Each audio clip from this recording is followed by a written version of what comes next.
Hello guys, this is Street Service TV and welcome back to my channel. But before I start the devotional guys, I would like to shout out the following person channel na napunta rito at nag-join sa devotional. Shout out ang God bless Regine Tabuyan, Johnny Abidin, Sia Casinio, Chelsea Gumbao, Grace Magsaya, Divine Villarin, Megan Artia, Clarice Hilado, Jules Magadja, Gian Prantilla, Gisela Zamora, Dana Lia, Jicomic Palma, Adrian Albaran, Cynthia Carbajales, Angel Rabidas, Erica Balansag, Heart Ponsalan, Connie Vlog, Jens TV, Heavens of TV of Korea, SSC TV of Korea, Michael Aborita, Bon Anthony Balmoria, French and Dog, Will Lawrence Chonko, Rian Cedric Bersaga, Goldilas, and Foreman's Work. Shoutout na rin sa mga hindi nakisabay na manood sa devotional, but still nagpunta pa rin dito para manood at makinig sa devotional. God bless us all, guys.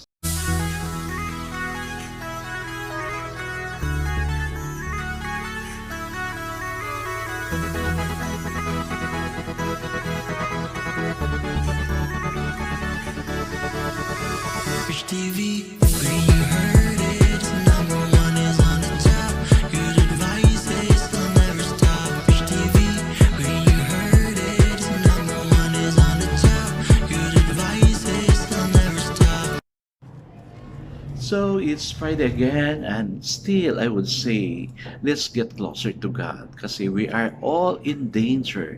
But the promise is, kung sino yung malapit kay Lord, kung sino yung na-consider niya na anak niya, we always claim we are His children, but many would claim, anak tayo ng Lord, pero wala tayong relationship sa Kanya. No? Kaya, in order to have a good relationship with God, spend time reading the Bible, meditate on it, and live on what the Bible is saying. Because the Bible is His words. Kaya guys, ako ang nag-worry. Let's keep closer to God. Alright guys, it's a personal devotion. Let's open the Bible to Hebrews chapter 7 verse 25. Iisang verse lang to, no? And still guys, I'm using the devotional study Bible because the words used is to simplify na maintindihan talaga natin. Okay, the word of the Lord in Hebrews chapter 7 verse 25 says, therefore he is able to save completely those who come to God through him because he always lives to intercede for them. Amen. Oh, that is already a promise of God.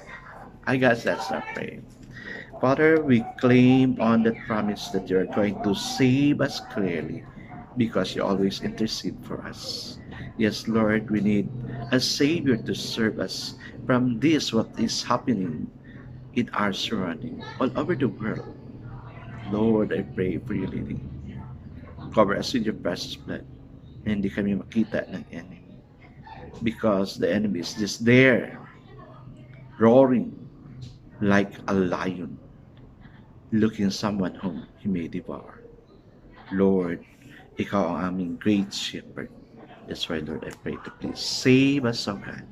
In Jesus' name I pray. Amen and amen. Of course, the focus verse for this evening, guys, is found in Hebrews chapter 7, verse 25. And again, I say, he is able to save to the uttermost those who come to God through him, seeing he ever lives to make intercession for them. Praise God. God is also praying for us, for our safety. So the title of our devotion for this evening, guys, is Intercessory Involvement. Christ, our high priest, has made the ultimate, never to be repeated sacrifice for our sins.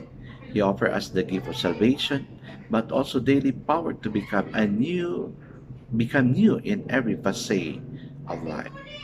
Once we have experienced salvation by faith in Christ's death and resurrection, we become recipients of the implementation of that salvation for all of life. To be saved means to be liberated from our sins, freed from fear of death, and then given the gift of sublime companionship with a Savior. Salvation also means healing, wholeness, health, protection, and providential care. We are not in the battle alone. He is able with us. O, ito yung sinabi ko kagabihan. the prayer. He is able. Oh, let's claim that one. The meaning of saved to the uttermost should be the center of our attention in this message about the victory of the cross in daily living. Romans 7 and 8 from a backdrop for the dedication of our struggle and how we can receive fresh strength for each new battle. We don't need the bootstrap psychology by which most of us live, which denies us the delight and dynamic of dependence on Christ, the high priest, whoever constantly and consistently makes intercession for us. Amen. Kaya guys, no, yung ginagawa ko sa inyo, yung pag-pray ko is called intercession. Kaya for me, no, I really wanted to raise intercessors or somebody who is able to pray for me. Yung pray na hindi lang sa bunganga, but a prayer coming from the heart. And I praise God. I found these people in my church. The people whom I decide to keep praying for me. Kaya guys, importante talaga na may prayer partner tayo. Especially during this time. I remember my student, dalawa sila. Namatay yung mama niya. Sinabi ko dito, no? I will not mention, andito siya. Yung friend niya, naka-classmate niya, kasi we have bought a date before New Year ata, no? Before New Year, we have our lunch together. And then, after the New Year, 3 days after, yung classmate niya, friend niya, nag-chat sa akin, sabi niya, Sir Chang, what can I pray for you? Wow, I'm so happy for that because this person is praying for me. And I also asked her, ano din ang ipipray ko sa iyo? And then we both agree, please, no, let's also chat your friend kung ano yung prayer concern niya so we can pray. Guys, life is so nice if somebody's praying for us. Praying for others is intercession. And that's what I'm doing for you. That's why guys, I'm so happy if you're going to tell me, chat me, kung ano yung dapat ipag-pray sa'yo.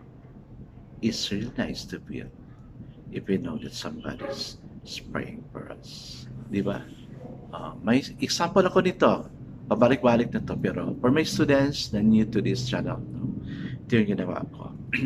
The time I arrived Europe, no, somebody fetched me at the airport and she introduced herself. I am Mary Caldaway. And sabi ko naman, oh, so you are Mary Caldaway. She was astonished, surprised, because I know her name. Sabi niya, oh, why did you know my name? Sabi niya. Sabi ko naman, I just read your name in an international magazine and that I prayed for you. Ang response niya, umiyak siya, grabe yung hug niya sa akin, iyak na iyak talaga. Oh brother, I really wonder why my life became like this, because you are there praying for me. I wonder why bless me so much, because you are there praying for me. Kaya guys, importante talaga ang prayer. Pray for me also. I also need your prayer as I prayed for you. I guess let's not pray. Father God, as you do your intercession for us, O God, help us and teach us how to pray as we intercede for others. As I pray for those who are here, O Lord God, thank you for convicting me to pray for them, O Lord. Thank you for the gift of praying. In Jesus' name we pray. Amen and amen. Guys, again, I say, He is able. God bless us always because I know that Charles blesses 10 times better. This is again Rich TV. Kita-kita tayo ulit sa muli. Paalam!